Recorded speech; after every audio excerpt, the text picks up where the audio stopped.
As far back as I can remember, my dad always had a camera in hand.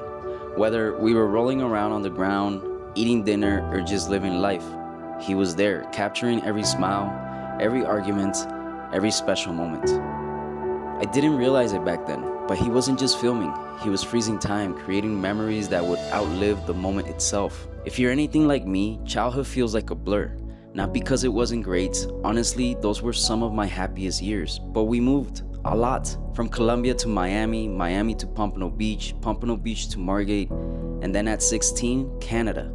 But that's a story for another day.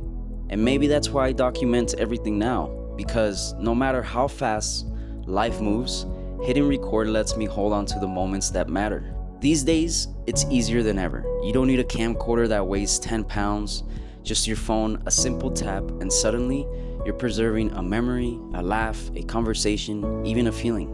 That brings me to this trip.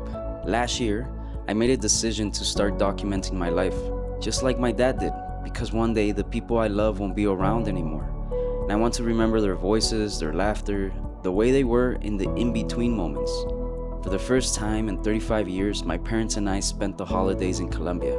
My sister couldn't make it. But this trip, it brought us closer. We drove 12 hours from Medellín to Arboletes, stopping in small towns, picking up mangoes from the side of the road. Biche, of course, my mom's favorite, with salt and lime. Un mango con limón y sal. ¿Y es un mango qué? Verde. Biche. ¿Pero por qué me dices beach? No, bitch. ¿Ah? Biche. No, pues que te... We had long breakfasts, conversations that meant everything and nothing at all. And then we arrived at the village, unlike any other. A place where the ocean kissed the land, but the people had no water to drink. Imagine waking up every morning to the vast open sea, endless and blue, yet having to walk miles just to bring home a bucket of clean water. It's a reality that humbles you, that makes you stop and rethink what we call necessities. Water, something we use without thought, was a daily struggle here. Es el que le dio el papá en vacaciones, ok. ¿Y cuánto es gana? ¿No le da o sí le da? We were talking about it. We are so fortunate to live in either Canada, US, or anywhere that is not this remote and have fresh water every day. It's a time to reflect. It gives you a lot of gratitude that you have portable water at home, back home, and these guys don't. They drive kilometers with a car like that, 20 liters of water.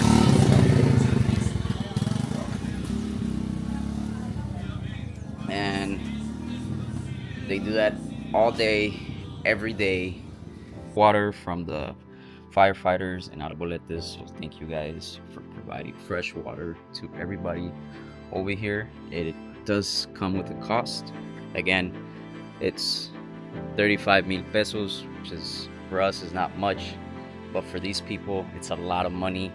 35,000 pesos is not something that you come around very, very easy. They have to work their asses off.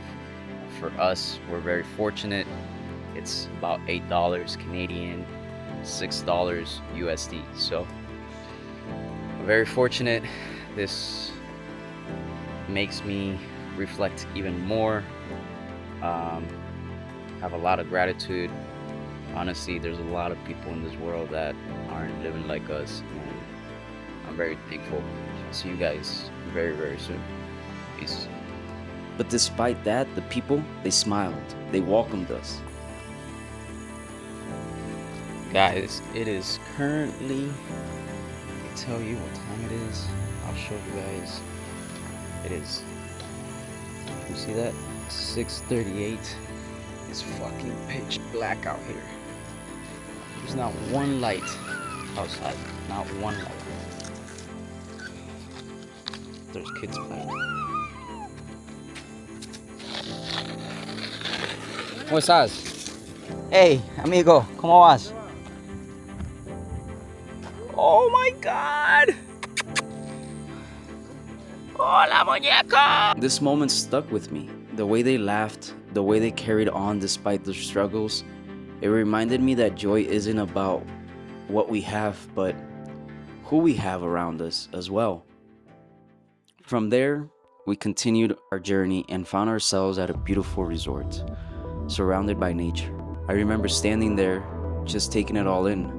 The way the waves crashed against the rocks, the salty ocean breeze, the sound of palm trees swaying in the wind. For a moment, we just stood there, watching, letting the view sink in, letting time slow down. Then we walked over to the hot mud bath area, a place unlike we had ever seen before. Today's plan is that we are heading to a volcanic exfoliating bath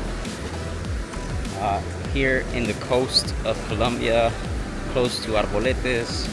There was supposed to be an active volcano or thermales, which are hot springs, and you take a bath in it.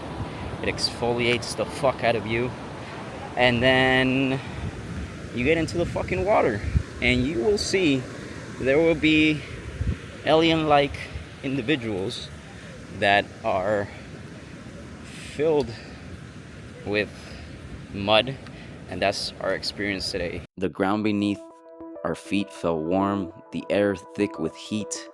We could hear the bubbling mud in the distance, people laughing nervously as they stepped in for the first time. And then it was our turn.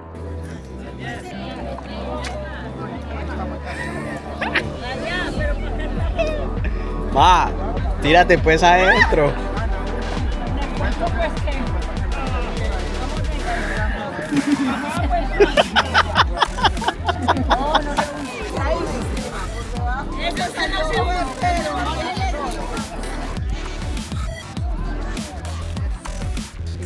We are dirty as a motherfucker. This is the whole volcano experience. We're filled with lodo, and this is the bath.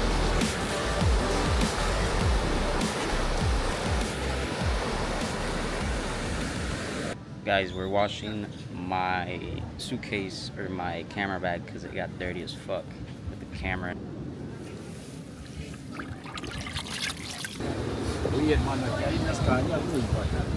Es que esa es la idea de... So, if there's one thing I want to leave you with, is this. Document your life, your family, your friends, even the small, everyday things you think you'll never forget, because one day you might. And if you just stick around, I'll take you with us on the next part of the journey to a cacao farm where we spend our last days on the coast of Colombia.